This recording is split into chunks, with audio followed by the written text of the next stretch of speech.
por un momento una radiografía de un hueso fracturado. Es algo fascinante porque, bueno, resulta completamente binario, ¿eh? Hay una línea blanca, nítida en la imagen, y el diagnóstico es automático. Claro, está roto o no está roto. No hay mucho margen de debate ahí. Exacto. Es una certeza médica impecable, que la verdad tranquiliza muchísimo, porque te permite ver exactamente dónde está el problema y, sobre todo, cómo arreglarlo. Sí. Y fíjate que la medicina tradicional se ha construido históricamente sobre esa búsqueda de certezas visibles, ¿no?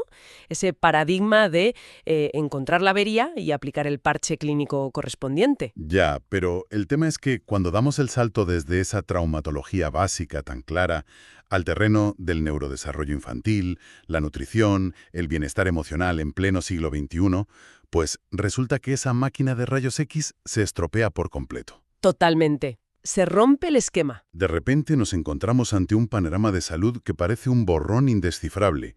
Y por eso, para quienes nos escuchan hoy, hemos preparado una inmersión a fondo, un análisis detallado, porque tenemos sobre la mesa una pila de documentos, madre mía, impresionantes. Son una maravilla, la verdad. Muy reveladores. Sí, sí.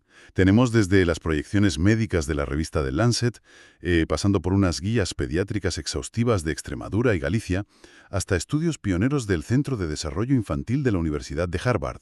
Casi nada. Casi nada. Tela con las fuentes de hoy. El objetivo de este análisis a fondo es destilar toda esta ciencia dura y extraer los mecanismos biológicos reales para, y esto es lo importante, ofrecer consejos prácticos, cosas cotidianas para quienes buscan mejorar la crianza y la salud de los más pequeños. Acciones rápidas en la consulta del pediatra. Las investigaciones apuntan a que la verdadera intervención, la que altera la biología a largo plazo, ocurre en el comedor de casa. ¿O en el parque? Exacto, en el parque, en las rutinas de antes de dormir.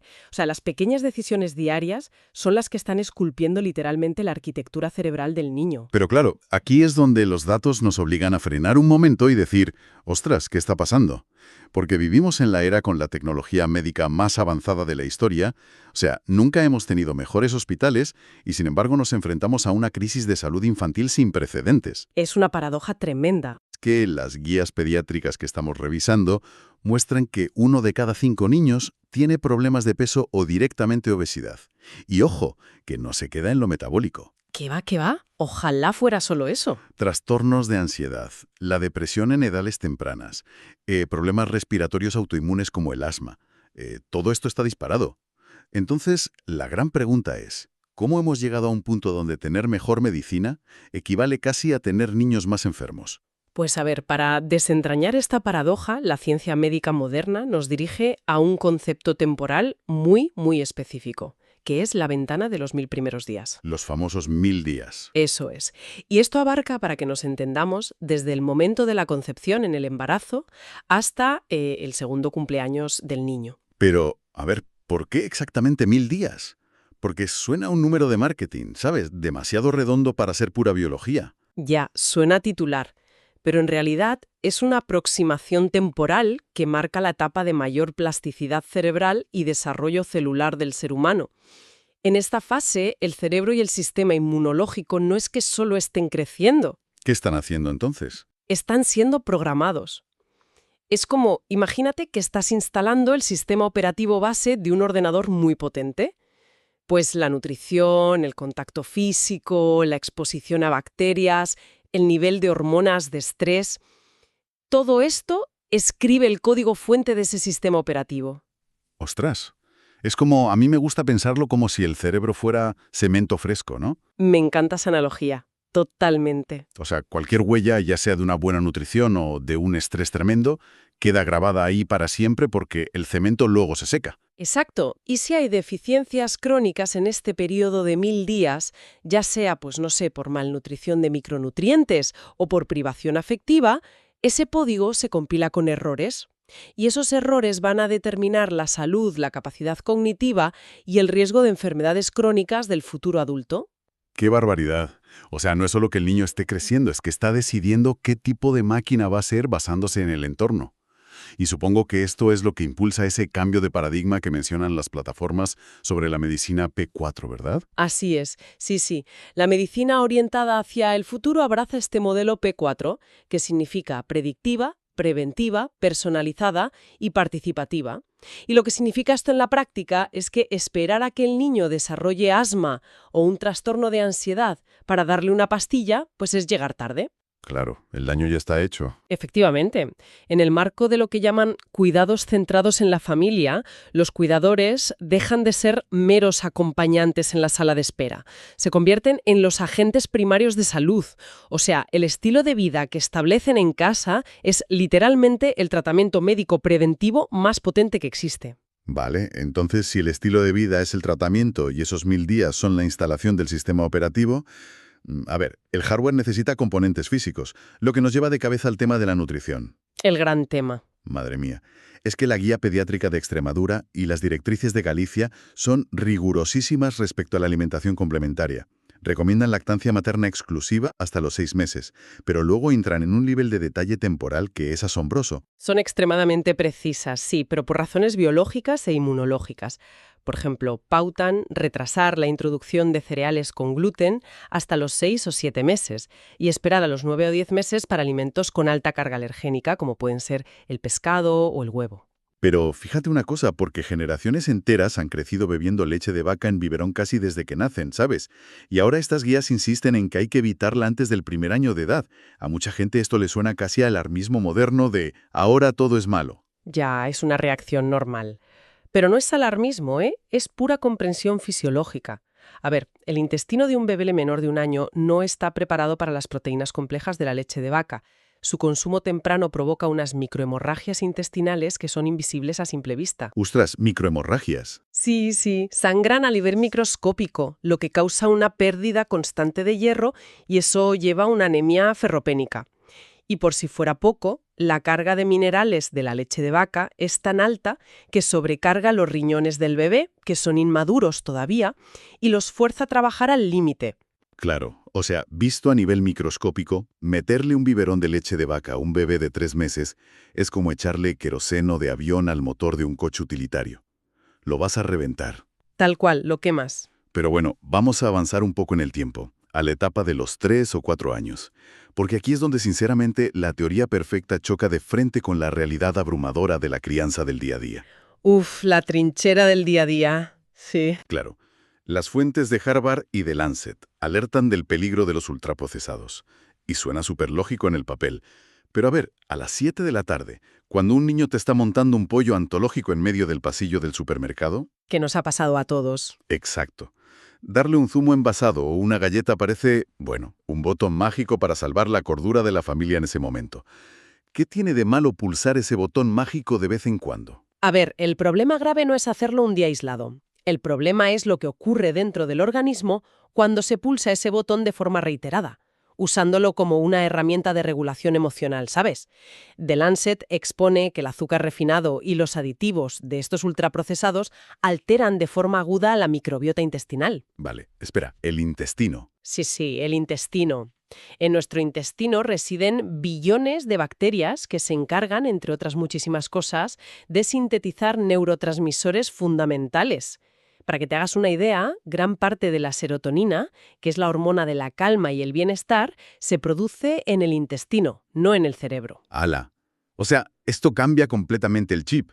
Porque siempre se ha pensado que la comida chatarra era, pues eso, un problema de calorías vacías que te hacían engordar y punto. Claro, ese es el gran error de la medicina del pasado. Cuando alimentamos a un niño con altos niveles de azúcares y ultraprocesados, estamos literalmente matando de hambre a las colonias de bacterias buenas y alimentando a cepas oportunistas. Y esto provoca algo que se llama inflamación crónica de bajo grado. ¿Y qué implica esa inflamación exactamente? Pues que el intestino se inflama a nivel microscópico y esa señal de alarma viaja a través del nervio vago directamente al cerebro.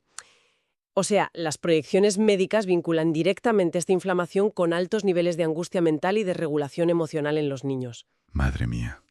O sea que el zumo o la galletita que usamos para calmar la rabieta de las 7 de la tarde, en realidad biológicamente está programando su cerebro para tener más ansiedad al día siguiente. Exactamente. Es un parche que genera un problema mayor. Y además está el pico de glucosa en sangre. El cuerpo del niño responde soltando un torrente de insulina para bajar ese azúcar. ¿Qué pasa luego? que hay una caída drástica de glucosa. El famoso bajón de azúcar. Eso es. Y el cerebro inmaduro del niño no interpreta ese bajón como un simple tengo un poco de hambre. Lo interpreta como una amenaza de supervivencia pura y dura. La amígdala, que es el centro del miedo en el cerebro, se activa. Bloquea la parte lógica, el córtex prefrontal, y ¡pam! Ahí tienes la siguiente rabieta incontrolable. Es un ciclo vicioso aterrador, de verdad. Y además, como señalan las guías, al darles todo esto estamos secuestrando sus papilas gustativas. Porque claro, si el paladar de un niño se acostumbra al subidón hiperestimulante del azúcar y los aditivos, pues luego un plato de brócoli o un trozo de manzana le van a saber a cartón. Lógico, es un efecto de desensibilización sensorial total. Por eso las recomendaciones prácticas de las guías son súper tajantes, ¿eh? Dicen que el agua debe ser la única bebida habitual, nada de zumos, y sobre todo desvincular completamente la comida de los premios o los castigos. Nada de, si te portas bien, te doy un caramelo.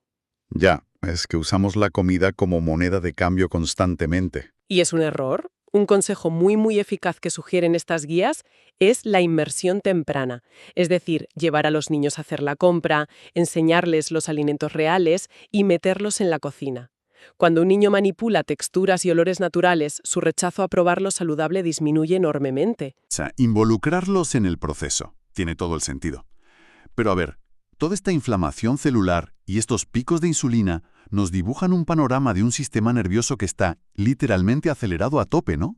Y un cuerpo que está fisiológicamente en alerta continua no puede apagarse por la noche, lo que nos empuja a la siguiente pieza clave de todo este rompecabezas, el movimiento y el descanso.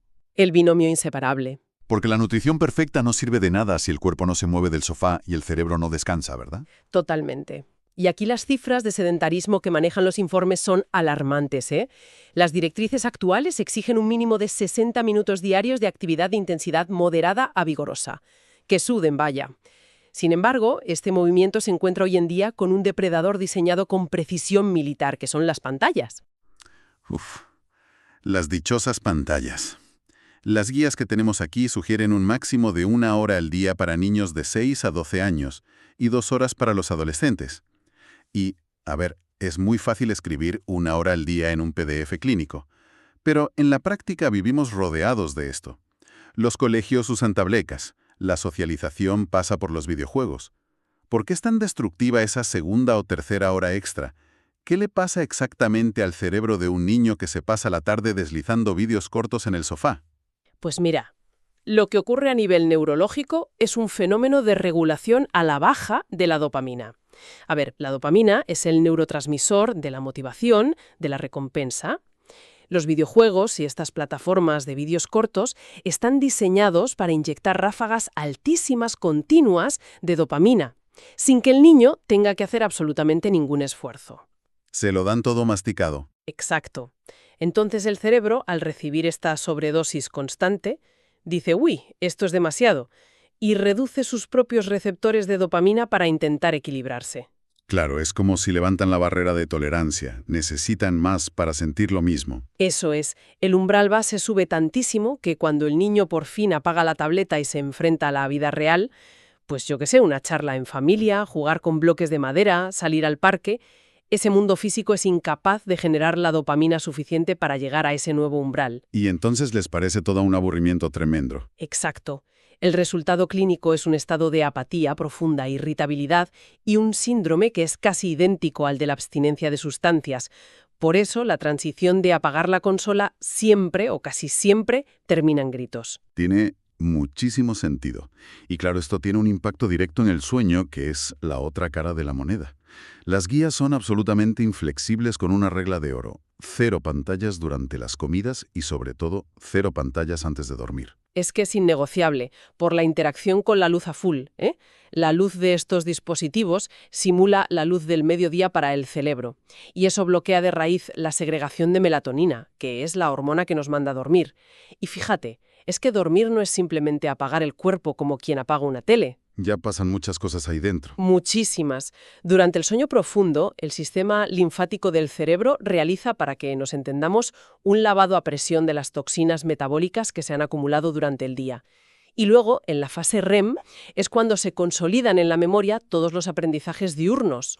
O sea que un niño con privación de sueño... Pierde capacidad cognitiva, entra en un estado de estrés fisiológico crónico y encima ese estrés ralentiza su metabolismo, predisponiéndolo a la obesidad. Es un desastre a todos los niveles. ¡Qué barbaridad! Pero claro, resulta evidente que no podemos exigirle a un niño de 8 años que regule su propia dopamina o que suelte la tableta de buen grado si al mirar al otro lado del sofá ve a los adultos haciendo un scroll infinito en sus propios móviles, ¿no? Eso desde luego. El ejemplo es la base de todo. Totalmente. Y bueno, todo este cóctel que estamos describiendo, un cerebro bombardeado por azúcar, falto de sueño, desregulado por la dopamina artificial y con el sistema nervioso en alerta máxima, nos lleva irremediablemente a las conclusiones de la Universidad de Harvard sobre la salud mental infantil, porque una mente así de agotada es tremendamente vulnerable. Vulnerable es exactamente la palabra, sí. Los investigadores de Harvard exponen en sus estudios una realidad que es contundente. Trastornos de salud mental, que solíamos asociar casi en exclusiva a los adolescentes o a los adultos, como la ansiedad clínica, la depresión severa, el TDAH, están siendo diagnosticados ahora en la franja de los 2 a los 5 años. ¡Hala! ¿Niños de 2 años con ansiedad clínica? ¡Qué locura! Que niños tan pequeños estén desarrollando problemas de este calibre demuestra que la manera en la que procesan el estrés en esas edades es muy distinta a la nuestra. Porque, a ver, si un adulto tiene problemas en el trabajo, pues yo qué sé, puede verbalizarlo, ir a terapia, salir a correr para desfogar, pero un niño no tiene la corteza prefrontal desarrollada para racionalizar una situación estresante en casa. Es que no pueden. Un niño somatiza el estrés. Lo convierte directamente en biología. Cuando un niño vive en un entorno emocional inestable, ya sea por negligencia, por conflictos de los padres o simplemente por tener unas rutinas absolutamente caóticas, su cuerpo produce niveles crónicos de cortisol. La hormona del estrés. Esa misma. Y cuando el cortisol se mantiene elevado día tras día, en un cerebro en pleno desarrollo, se vuelve tóxico, literalmente poda. Destruye las conexiones neuronales de las áreas encargadas del autocontrol y la resolución de problemas. Y al mismo tiempo hipertrofia la amígdala. O sea, el niño queda atrapado en una respuesta de supervivencia constante. Su sistema inmunológico se deprime y la arquitectura de su cerebro cambia físicamente. Para contrarrestar toda esta toxicidad, las guías pediátricas que analizamos ponen sobre la mesa un concepto muy interesante: la promoción del buen trato. Hablan de validar las emociones del niño, de escuchar activamente, en lugar de dar órdenes militares constantemente. Pero, a ver, esto suele levantar ampollas en la sociedad. Ya, genera mucha polémica. Claro, porque existe la percepción de que validar emociones y criar con ese buen trato equivale para mucha gente a no poner normas, a dejar que el niño haga lo que le dé la gana para no frustrarlo, ¿sabes? Y fíjate que ese es uno de los malentendidos más peligrosos de la crianza actual, ¿eh? El buen trato no es negligencia permisiva en absoluto. Las guías clínicas son rotundas en esto. Los niños necesitan disciplina constructiva y necesitan límites estructurales para estar sanos. Pero, a ver, planteemos esto desde la mente del niño para que se entienda bien. ¿Por qué una norma estricta, que a lo mejor al principio provoca llanto o una rabieta, es en realidad un factor protector para su salud mental? Pues mira, te lo explico con una imagen. Imaginemos que un niño, que es un conductor inexperto, está conduciendo un coche de noche por una carretera de montaña súper sinuosa. Vale, me sitúo. Si esa carretera no tiene líneas blancas pintadas en el suelo, ni tiene quitamiedos en los bordes, que vendrían a ser los límites y las normas, ese niño va a conducir en un estado de pánico absoluto. Va a ir frenando constantemente, con el corazón a 1000 por hora, porque cualquier pequeño giro de volante puede suponer caerse por el precipicio, ¿verdad? Claro, iría aterrorizado. Pues poner normas claras y rutinas predecibles en casa no es quitarle libertad al coche, es encender las farolas de esa carretera y poner barreras sólidas en los bordes. Cuando el niño sabe a qué hora se come, sabe que después de cenar no hay pantallas y sabe que pegar no es una opción bajo ninguna circunstancia, su nivel de ansiedad basal se desploma por completo. O sea, sabe perfectamente dónde terminan sus dominios y dónde empieza la red de seguridad de los adultos que le cuidan. Eso es. Sabe que no recae sobre sus hombros, que son inmaduros, la responsabilidad de tomar decisiones que le vienen grandes. Confía en que los adultos tienen el control. Y ese entorno predecible genera una enorme calma a nivel neurológico, permite que su cerebro deje de ocuparse de sobrevivir al caos y pueda dedicarse simplemente a aprender, a jugar y a crecer. Me parece un enfoque brutal. Llegados a este punto, la verdad es que la imagen global que dibujan todos estos informes es, bueno, un poco abrumadora, pero también muy empoderadora para quienes nos escuchan, porque nos damos cuenta de que la salud infantil no es una especie de lotería genética ni un asunto que se resuelva yendo al médico una vez al año. ¿Qué va? Es un trabajo de arquitectura diaria, de las pequeñas cosas. Totalmente. Hoy hemos analizado cómo los primeros 1000 días programan el sistema operativo base del ser humano.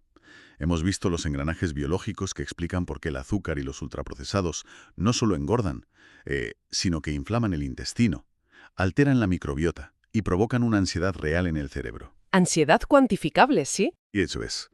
Hemos desgranado también cómo la exposición descontrolada a la luz azul y esa dopamina artificial de las pantallas aniquilan la motivación natural del niño y sabotean el sueño profundo, ese lavado cerebral que el cuerpo exige. Y bueno, finalmente hemos entendido que la disciplina, las normas claras y el afecto no son fuerzas opuestas, sino los quitamidos esenciales que permiten a un niño transitar por la vida sin ese peso tremendo de la ansiedad crónica. Y todo esto, fíjate, consolida la gran idea de la medicina P4 que comentábamos al principio. El entorno lo es todo. Las decisiones que se toman en el pasillo del supermercado o la decisión de apagar el wifi en casa a una hora son las verdaderas recetas médicas de nuestro siglo. Y esto nos deja con una última reflexión, algo para rumiar un poco en base a esos estudios de Harvard que vinculan tan estrechamente el cerebro del niño con el ecosistema de su hogar. Porque si sabemos que los niños no tienen la capacidad de regular su propio estrés y que, en cambio, actúan como verdaderas esponjas que absorben y somatizan todo el clima emocional que respiran en casa, Entonces el niño funciona como un espejo nítido del estado de los adultos. exactamente, es un espejo biológico. Lo que nos invita a una pregunta bastante incómoda, la verdad, pero necesaria para cualquiera que esté criando. Si la salud mental y física del niño es un reflejo de su entorno, es posible que el mayor obstáculo para criar a un niño sano sea en realidad el estrés crónico, la falta de sueño y la dependencia a las pantallas que nosotros, los propios adultos, no estamos sabiendo gestionar en nuestras vidas. Es una pregunta para reflexionar, desde luego. Pues sí, para poder instalar un sistema operativo libre de virus en la próxima generación, tal vez primero tengamos que limpiar a fondo nuestra propia maquinaria. Ahí queda eso para analizarlo con calma en casa. Muchísimas gracias por acompañarnos en este análisis a fondo de hoy.